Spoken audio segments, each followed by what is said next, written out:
नमस्कार दोस्तों। आज का जो क्वेश्चन है वो है कि why carbon content increase in iron ore based DRI। Iron based DRI में कार्बन कंटेंट क्यों बढ़ता है,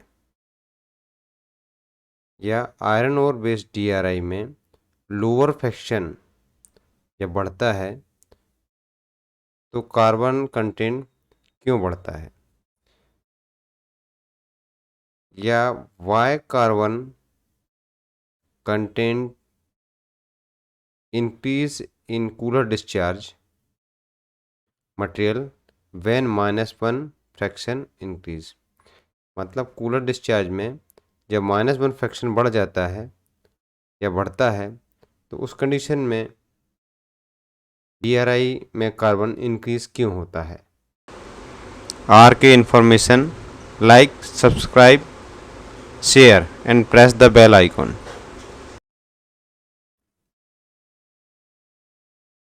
ये आप देख रहे हैं, ये लोअर फ्रैक्शन है आयरन बेस DRI का।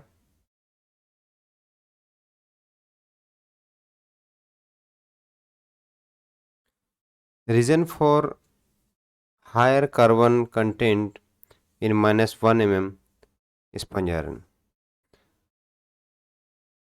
तो इसके रीज़न में पहला जो रीज़न है वो है large surface area.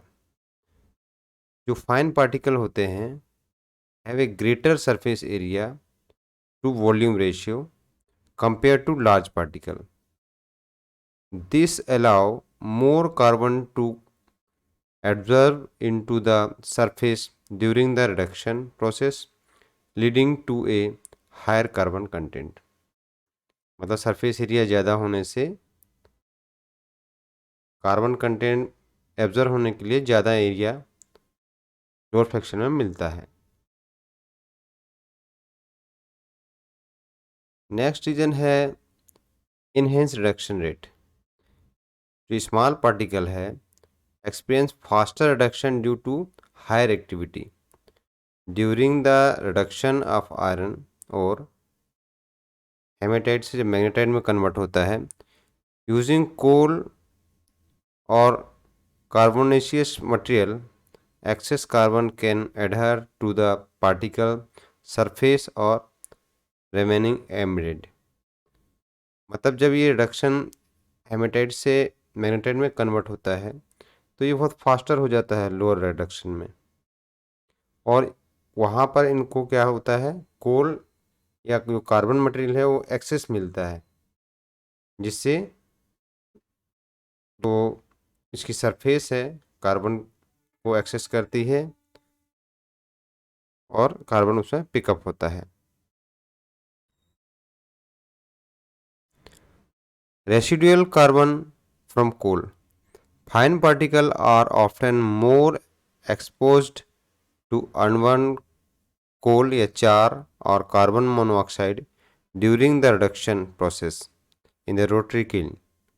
This lead to greater residual carbon being retained or within the fine sponge iron particle. Insufficient separation एक ये भी रीज़न है कि स्मॉलर पार्टिकल जो है are more difficult to separate from the carbon rich char या dust से in the post reduction screen process. Consequently, they tend to carry more residual carbon content। मतलब जो फाइन या -1 जो होता है उसको जब हम सेपरेट करते हैं तो उसके साथ क्या होता है, जो कार्बन पार्टिकल और डस्ट हैं वो भी मूव कर जाते हैं, और जब हम उसका टेस्ट करते हैं तो आप उसमें हाई कार्बन कंटेंट रिजल्ट में पाएंगे। तो ये एक रीज़न है। तो इसमें हम क्या एक्शन ले सकते हैं? Action for controlling it to reduce carbon content in -1 mm sponge iron. पहला तो ये कर सकते हैं screening and separation. Improve the separation of sponge iron fines from unburned coal और चार, मैंने सेपरेशन को हमको इम्प्रूव करना पड़ेगा। और दूसरा है रिडक्शन को कंट्रोल रखना है। कंट्रोल रिडक्शन मतलब हमको जो हाई रिडक्शन है उसको ऑप्टिमाइज करना पड़ेगा, क्योंकि हम जब लम्स को रिड्यूस करने जाते हैं तो उसमें हायर टेम्परेचर और हायर कार्बन कंसंट्रेशन देते हैं। उस कंडीशन में जो लोअर फ्रैक्शन है या -1 है वो अगेन कोल सिलेक्ट करके और उसमें कार्बन एब्जॉर्ब हो जाता है और रिजल्ट ये रहता है कि उसमें हाई कार्बन हमको मिलता है। तो रिडक्शन को भी हमको ऑप्टिमाइज करना पड़ेगा। यहाँ पर आप देखिए ये मैग्नेट है, और जब मैग्नेट के कांटेक्ट में फाइन पार्टिकल आते हैं तो इस तरह से एक कॉम्पैक्ट स्ट्रक्चर बनाते हैं। और इसमें आप देखेंगे कि जो फाइन कोल पार्टिकल या डस्ट पार्टिकल है वो भी इसके साथ कैरी हो जाते हैं, और वो क्या होता है मैग का पार्ट बन जाते हैं, माने मैग में चले जाते हैं। और जब इसका हम टेस्टिंग करेंगे तो हमको कार्बन हाई मिलेगा। तो यहाँ जैसे मैंने बताया था कि सेपरेशन प्रॉपर नहीं हो पाता है जो फाइन पार्टिकल है। यदि -1 का परसेंटेज ज़्यादा रहेगा तो जो फाइन कोल पार्टिकल हैं वो भी इसके साथ कैरी होंगे और सेपरेशन प्रॉपर नहीं हो पाता।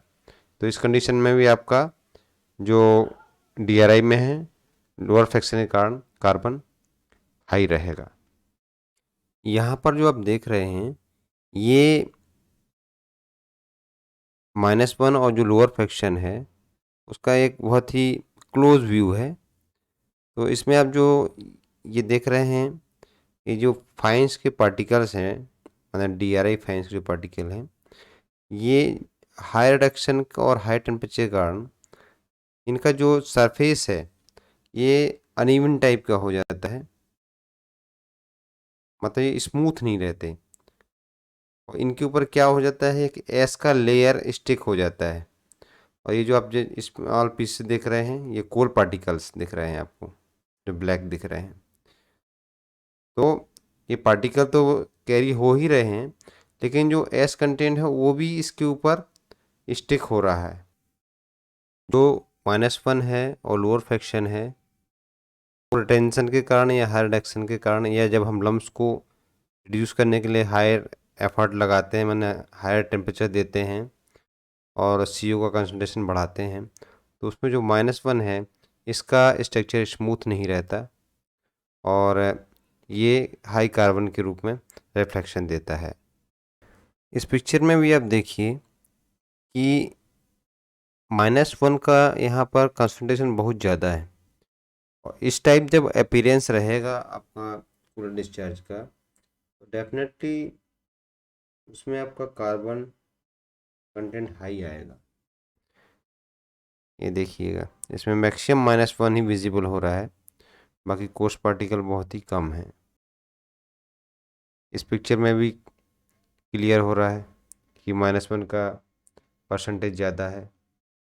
और ये अपीयरेंस, ये पिक्चर दिखाने का मेरा मीनिंग यही है कि आप अपीयरेंस ध्यान में रखिएगा। इस टाइप का अपीयरेंस रहेगा या देखने में तो ये एक नॉर्मल नहीं है, मतलब एबनॉर्मल है ये। इससे -1 का कंसंट्रेशन बहुत ज़्यादा है। और इस टाइप के मटेरियल में आपको डेफिनेटली DRI में कार्बन हमेशा ज़्यादा ही मिलेगा। RK information, like, subscribe, share and press the bell icon.